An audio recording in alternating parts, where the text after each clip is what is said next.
মধ্যে যদি নাচে গানে তাহলে সুরে ঝাঁপে কোনো ভুল ত্রুটি হয়ে থাকে তাহলে সকলে নিজ গুণে ক্ষমা করে দেবে। তাই ডাক্তার সিং সরকার পরিচালিত রামকৃষ্ণ মাহাতো রচিত কাশীর যুব সংঘ ছোটবাড়ি সমস্ত নৃত্য শিল্পী দ্বারা পরিবেশিত এবছরে নতুন নৃত্য নাট্যকলা নৃত্যকে বড়খানে নাম দেওয়া হয়েছে ধর্মরাজ যুধিষ্ঠিরের নরকদর্শন।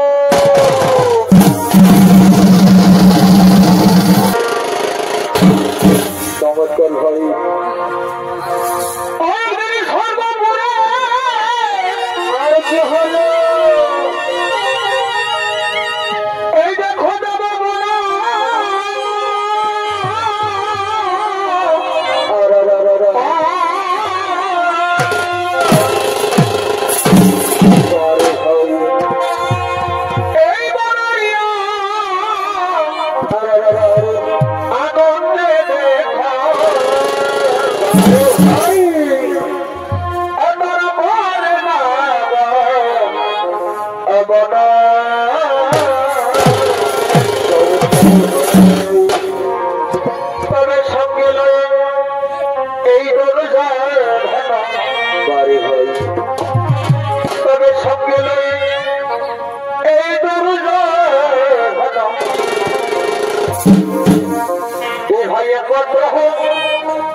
সমুদ্র বসে বসে যান, বসে যান দেবগর, বসে যান, নিজ আশ্রম গ্রহণ করে বসে যান। আর অপরদিকে ধর্মরাজ যুধিষ্ঠির সেই স্বর্গপুরের দিকে আগমন করছে।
আমি তাকে দেখছি স্বর্গরাজ্যে, আমি তাকে দেখছি এই স্বর্গরাজ্যে।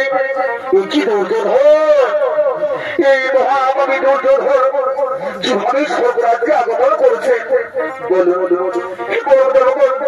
একজন পাপের কি স্বর্গরাজ্যে স্থান আছে? সঙ্গে সঙ্গে নারায়ণ বলেছিলেন, সরযুধিষ্ঠির এই দুর্যোধন মধ্যধারে মহাভাবী হলেও তার পাপ কর্মের ফল ভোগ করে নরক যন্ত্রণা সহ্য করে এখন সে স্বর্গলাভ করেছে। তুমি এখন আসন গ্রহণ করো যুধিষ্ঠির, তুমি এখন আসন গ্রহণ করো। না প্রভু, আমি মহাভাবীর সঙ্গে আসন গ্রহণ করতে পারি না প্রভু। যে দ্রৌপদীর বস্ত্র হরণ করেছে, যে অভিমন্যকে নিরস্ত্র অবস্থায় হত্যা করেছে, আমি তার প্রতি কখনো আসন গ্রহণ করতে পারি না প্রভু। আমি আসন গ্রহণ করতে পারি না। এই স্বর্গরাজ্যে তুমি কাউকে হিংসা করতে পারো না, এই স্বর্গরাজ্যে তুমি কাউকে হিংসা করতে পারো না। দুর্যোধন সে তো তোমার নিজের ভাই, তুমি তাকে গ্রহণ করো যুধিষ্ঠির, তুমি তাকে গ্রহণ করো।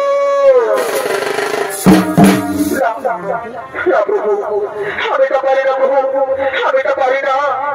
যদি স্বর্গরাজ্যে দুর্যোধন থাকতে পারে, তবে আমার ছোট্ট ভাই ভীম অর্জুন নকুল আমার দ্রৌপদী এরা কোথায়? বাকি সমস্ত পাণ্ডবরা কোথায় প্রভু? বললো প্রভু, বাকি সমস্ত পাণ্ডবরা কোথায়? যুধিষ্ঠির ওরা এখন নরকে রয়েছে। ঠিকই প্রভু, নরকে রয়েছে। কেন প্রভু, কেন? এত অন্যায় প্রভু, এত অন্যায়। এই মহাভাবী দুর্যোধন যদি স্বর্গরাজ্য লাভ করতে পারে, তাহলে পাণ্ডবরা কেউ পারে না প্রভু, তাহলে পাণ্ডবরা কেন পারে না? যুধিষ্ঠির মানবের সকলে কিছু না কিছু পাপ করতে পারে, তাই তো আর সেই পাপের জন্য সকলকে বা নরকে যেতে হবে। কি প্রভু, কি প্রভু, তবে আমি স্বর্গরাজ্য থেকে কি করবো প্রভু? আমি নরকে যাবো প্রভু, আমি দেখতে চাই আমার সমস্ত ভাইরা কেমন আছে প্রভু, আমিও সেই নরকে যেতে চাই। তবে তাই হবে যুধিষ্ঠির, তবে তাই হবে। তুমি সেই নরক দর্শন করে এসো। আমি এক্ষুনি দেখো দেখে পাঠাচ্ছি, তোমার সঙ্গে তারা সেই নরকে গমন করবে।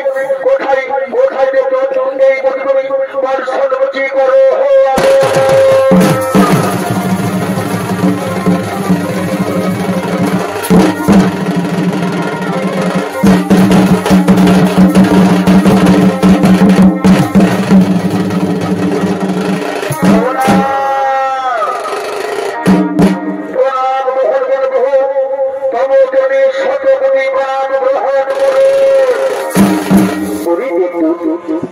তুমি যুধিষ্ঠিরকে নরকে নিয়ে যাও, সেখানে সমস্ত পাণ্ডবরা পাপ করে যেতে পাও। তাই তো ওরা তোরা সেই স্বর্গপুরে ফিরে এসো। হে প্রভু, তারপরে আপনাকে অক্ষরে অক্ষরে করে বলার প্রভু, আপনি নিশ্চিন্ত মনে চলে যান প্রভু, আপনি নিশ্চিন্ত মনে চলে যান।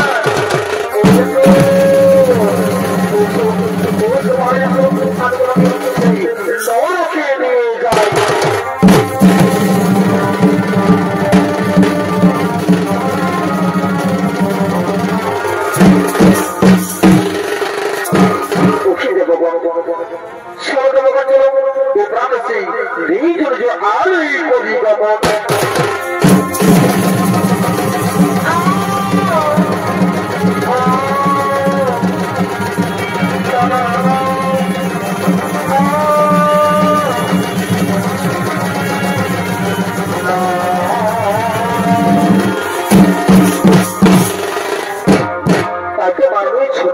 দর্শক মন্ডলী এতক্ষণে যুধিষ্ঠির তার ভাইদের প্রতি স্বর্গ ছেড়ে চলে গেলেন সেই পাতালের উদ্দেশ্যে। আর এদিকে মধ্যভাগে পাণ্ডবেরা স্বর্গযাত্রা করার সময় অভিমন্য পুত্র পরীক্ষিতকে রাজদায়িত্ব দিতে চেয়েছিলেন,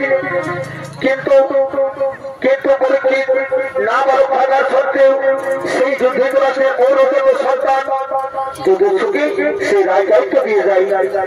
কিন্তু তার রাজ্যে দিন দিন অন্যায় অবিচার হিংসা তিনি জীবন মাধ্যমে প্রজারা শুধু প্রজাদের মনে নয় সমগ্র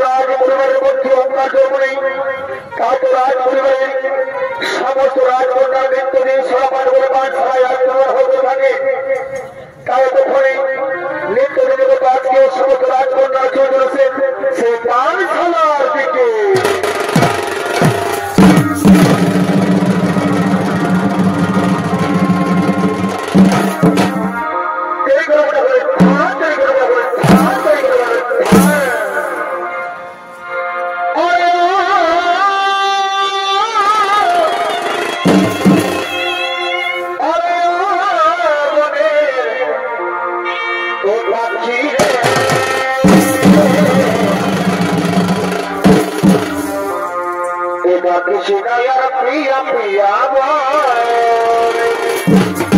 বাবা এবারে এবার কৃষ্ণায়ার প্রিয়া প্রিয়া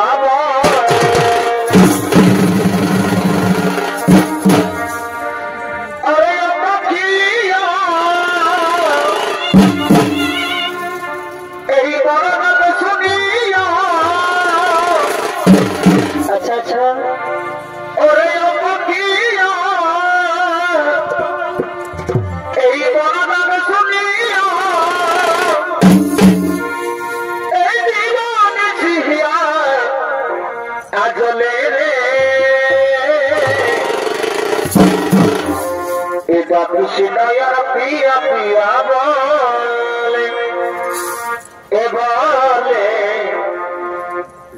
কৃষ্ণায়ার প্রিয়া প্রিয়া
খেলা খেলবো।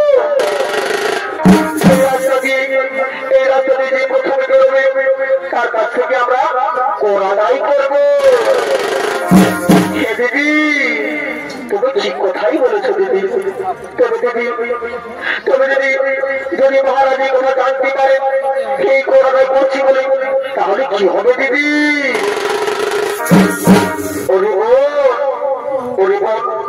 এই কোরআনের কথা একটা কাজ মুখেও টের পাবে না।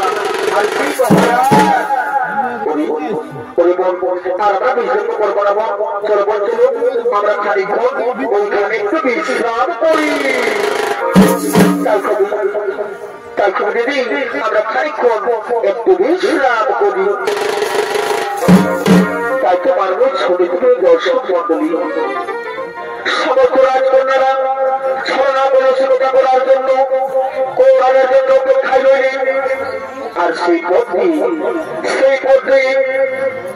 পক্ষের যোদ্ধা কর্ণের দ্বিতীয় স্ত্রী সুপ্রিয়া তিনি নিজ মৃত স্বামীর সঙ্গে পা বলিনি হয়ে নিজ গৃহের দিকে আগমন করছেন।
তুমি কি জানো না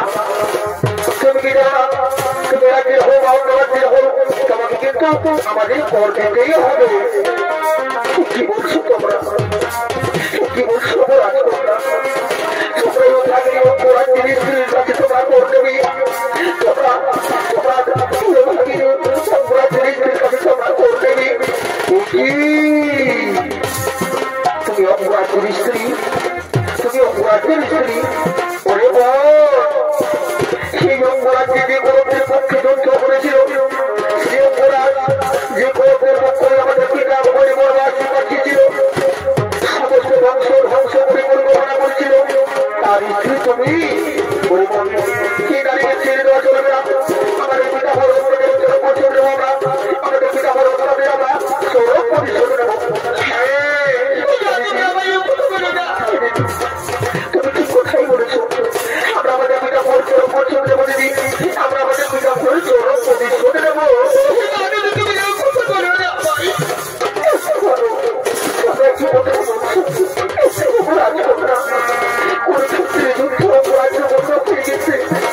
সমস্ত গরমের পরাজয় হয়েছে, আমরা জয়লাভ করেছ। এখন আমি অপরাধের সঙ্গে বুঝতে পারছি না,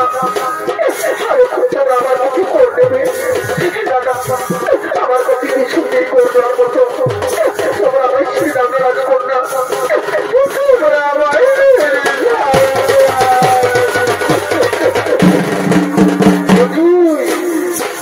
নেই বললে আমরা জানি না, নেই বললে আমরা জানি না। তুমি আমাদের করতাম, তোমার এই রাজ্য থেকে তুমি বেরিয়ে হয়ে যাও।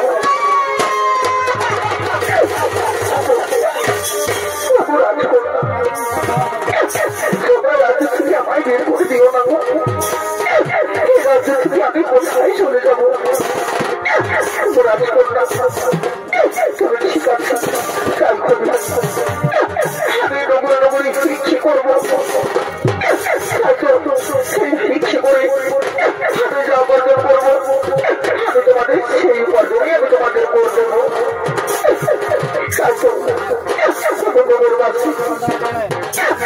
ভাইয়েরা, এই রাজ্যে থাকার জন্য আমার কর দিতে হবে। তোমার বীরতার খেলা বলো না গো, আমি অস্ত্র করতে পারি।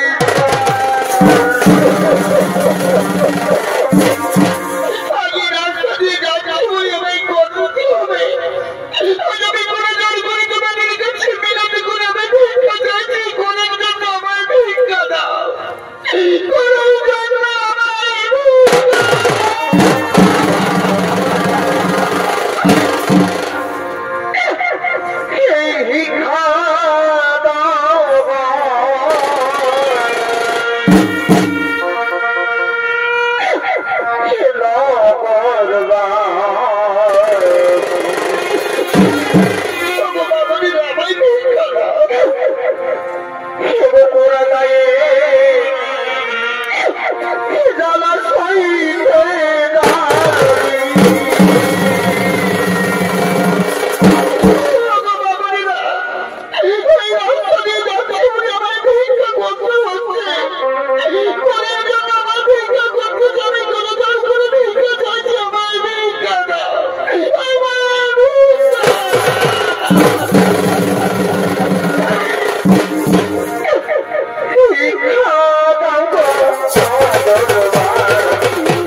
তোমরা কি করছো?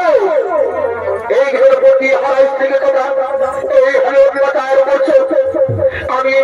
আমি মহাবনে আসলে তোমাদের মতো দর্শন করতে এসেছিলাম, কিন্তু যা দেখলাম তা তোমাদের মনে অবশ্যই নিন্দাময়ী। কি বলিব কি বলিব, কিসের নিন্দাময়ী? আমরা তো করছি মাত্র কি রাজকন্যা, কি রাজকন্যা যুধিষ্ঠির ভীম অর্জুন নকুল সহদেব যখন এই রাজ্যে রাজা ছিলেন তখন এই রাজ্যের গর্বটাকে কর দিতে হতো না। আর তোমরা এই গর্বিত স্ত্রীর কাছে কর নিয়েছো। আমি তোমাদের অভিশাপ দেবো, আমি তোমাদের এই বলতে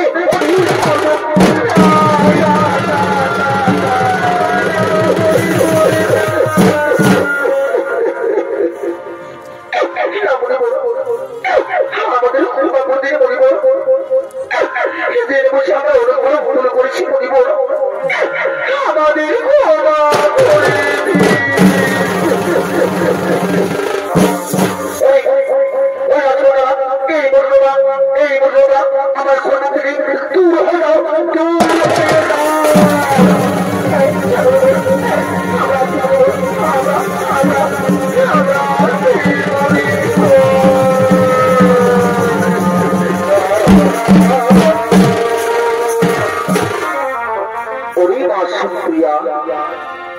তুমি আর কন্ডল করো না, তুমি আর কন্ডল করো না।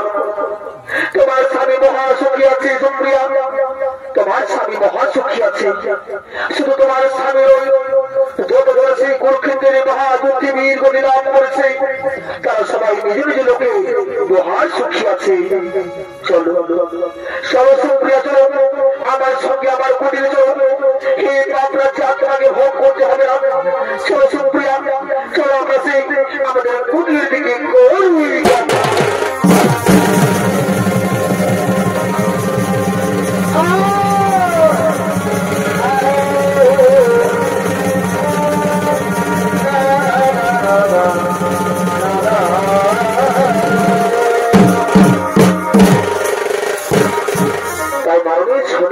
দর্শক মন্ডলী, ওদিকে ভীম অর্জুন নকুল সহদেব দ্রৌপদী সেই সময়ের গর্ভ থেকে পড়ে প্রকৃতি সকলে মৃত্যুবরণ করেছেন। তাই দিকে তাদের মৃত্যু আত্মারা, তাই যখন মৃত্যু তাদের মৃত্যু আত্মারা এত করছেই নরকের দিকে আগমন করছে।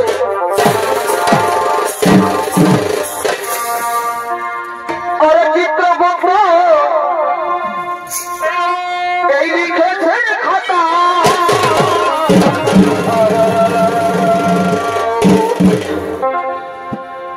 এই চিত্রগুপ্ত এই লিখেছে খাতা, এই বললে হবে না।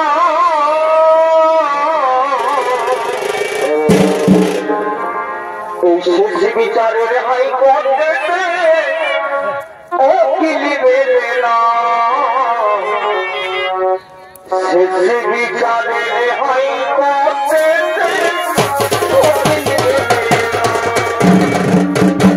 চিত্রগুপ্ত লিখেছে কথা,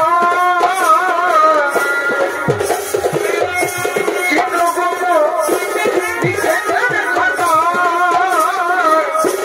বললে হবে না।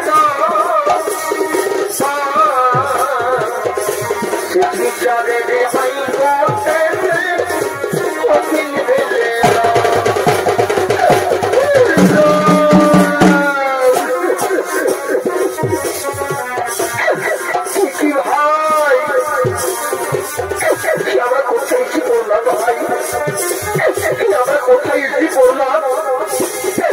চারিদিকে মোটা গোলা বন্ধ, লক্ষ লক্ষ মানুষের কাছে ভেসে আছে আমাদের এখানে।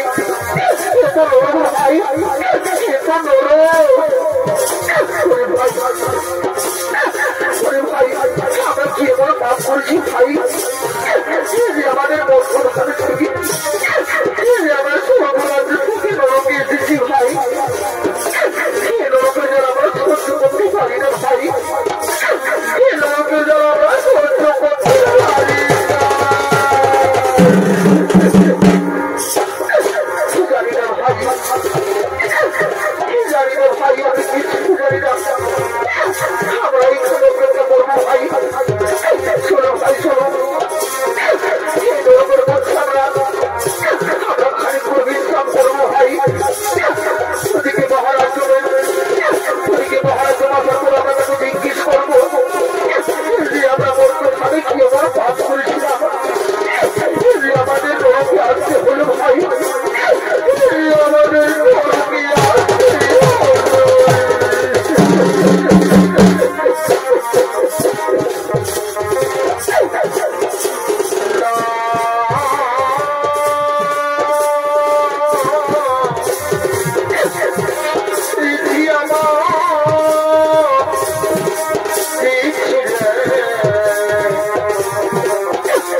সম্রাট ওদিকে সূর্য পুত্র সম্রাট তার বন্ধুদের সঙ্গে সে যেমন ওই দিকে আগমন করছে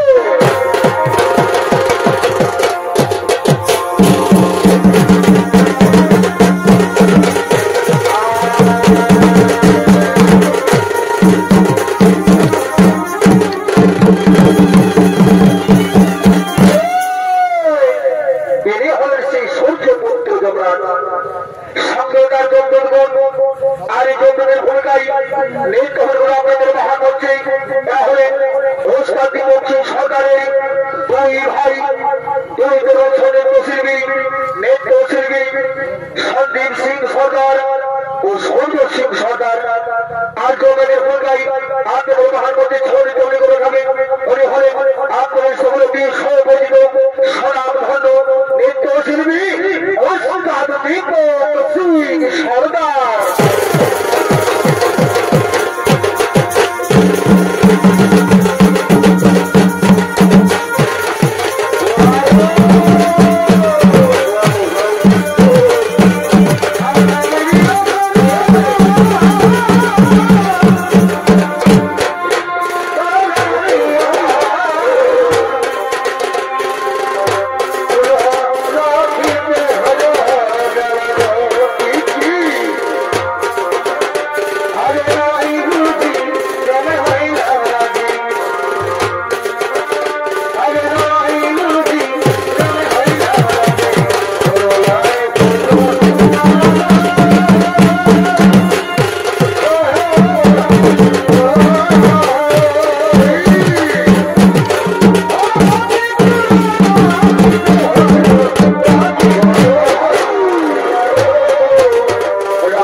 এই পাণ্ডবরা কি বলে, এরা কি পাপ করে না, সদা সত্য কথা বলে।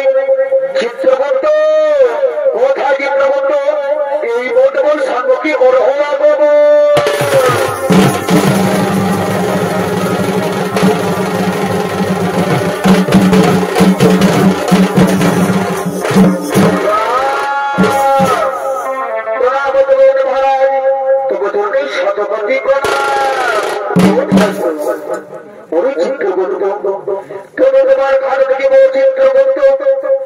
এই পঞ্চপাণ্ডবের মধ্যে দ্রৌপদী কি পাপ করেছে মহারাজ। মহারাজ এই দ্রৌপদী পঞ্চপাণ্ডবের স্বামী হওয়া সত্ত্বেও সবচেয়ে বেশি ভালোবাসত অর্জুনকে। তাই তো এই অসব ভালোবাসায় হয়ে তার অপরাধ, এই অসব ভালোবাসা হয়ে তার মহাপাপ।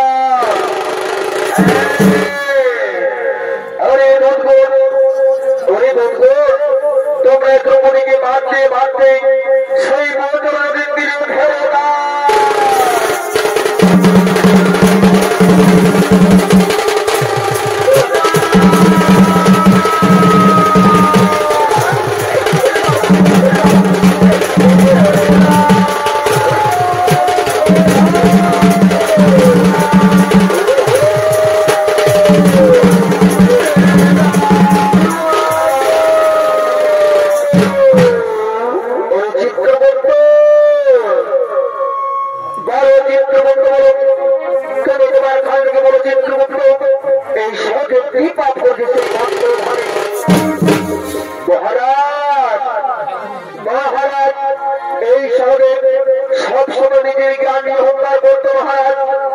নিজেকে সর্বজ্ঞানী বলে ভাবত।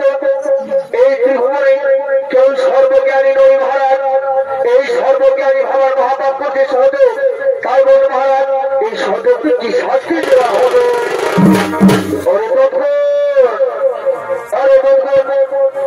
তোমরা এই সহজের মস্তকে সহস্র বসুল দিয়ে আঘাত করে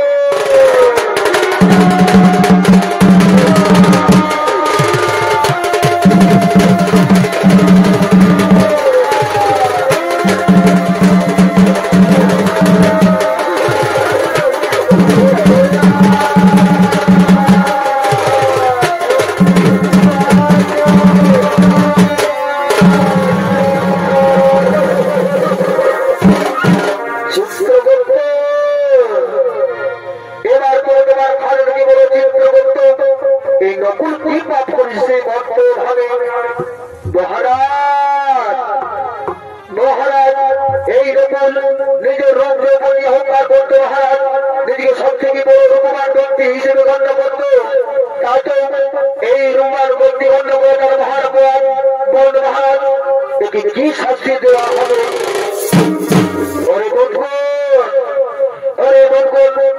তোমরা এই রকমকে শিবর কাছে গেলে ব্যথাঘাত করো।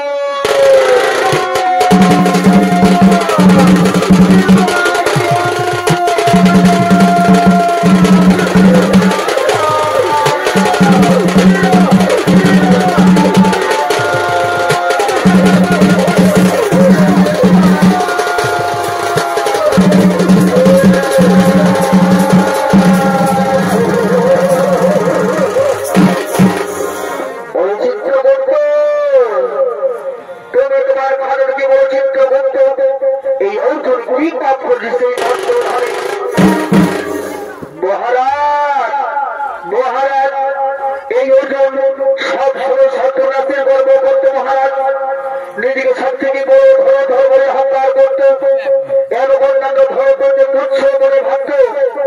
এই অর্জুনের মনে এক লক্ষ বড় ধর হতে পারেনি মহারাজ, এক লক্ষ বড় ধর হতে পারে। চমৎকার চমৎকার অর্জুন, তোমার বিরক্ত, এই বিরক্ত অর্জুন, এ তোমার বিরক্ত নয়, এই তোমার মহাপাপ।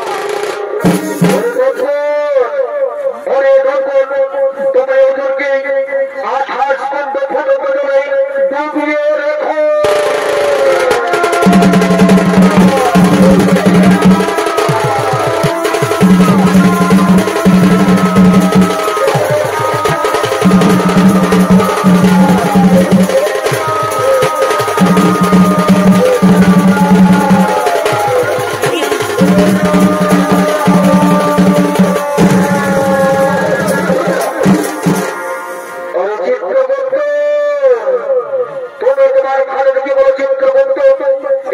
ভীম কৃপা করে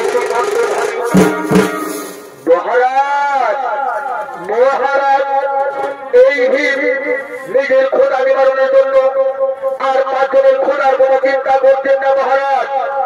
আর কেউ খোদাতে থাকলেও তার কথা কখনো ভাবতেন না, শুধু নিজের উদর মন্দির কথা সবসময় মনে ভাবতেন মহারাজ, সবসময় নিজের কথাই মনে ভাবতেন।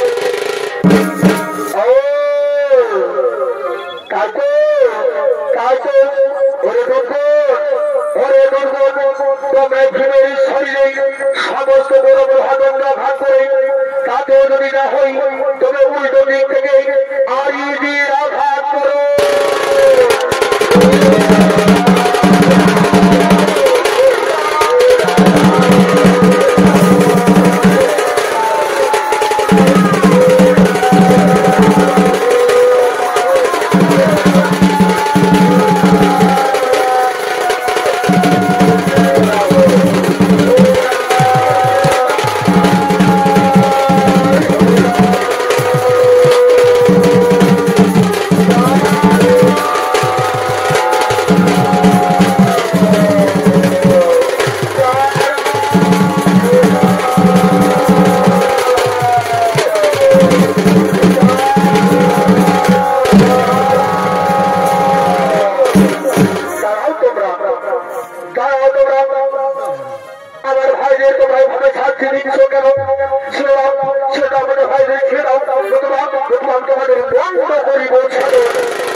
আমার সম্মুখে আমাদের ভাইয়ের উৎপাদ আমি সহ্য করতে পারি না, এত বাধ্য হয়ে আমি রণ করতে বসেছি।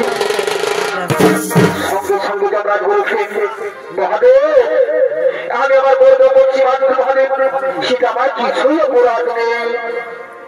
সঙ্গে সঙ্গে দেবাদেবী মহাদেব বলে বুঝেছি বুঝেছি। ওরে যুধিষ্ঠির, ওরে যমরাজ, তোমরা তোমার যুদ্ধ বন্ধ করো, তোমরা তোমাদের যুদ্ধ বন্ধ করো। ওরে যুধিষ্ঠির, তোমার ভাইরা সকলেই পাপ কাজ করেছিল বলে তাদের নরক যন্ত্রণা ভোগ করতে হয়েছে। এর আগে কৌরবেরা নরক যন্ত্রণা ভোগ করে স্বর্গমন্ত্রে দেখছেন, তাতে এবার তোমরা নরক যন্ত্রণা ভোগ করে তোমরাও সেই স্বর্গের দিকে আগমন করবে। ওরে যুধিষ্ঠির, ওরে যুধিষ্ঠির, তুমি কুরুক্ষেত্রের মহাযুদ্ধে তুমি সেই কুরুক্ষেত্রের মহাযুদ্ধের সময় মিথ্যা কথা বলেছিলে, তাতে তোমাকেও নরক যন্ত্রণা দর্শন করতে হলো। মনে রেখো যে পাপ করবে তাকেই নরক যন্ত্রণা ভোগ করতে হবে। তাই তো তোমাদের নরক যন্ত্রণা ভোগ করা হয়ে গেছে।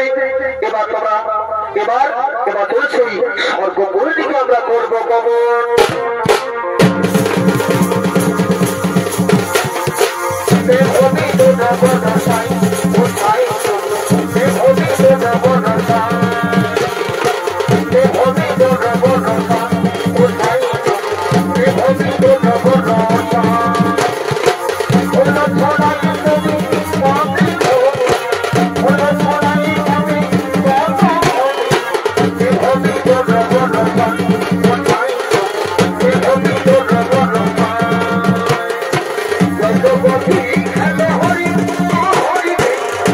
Hello,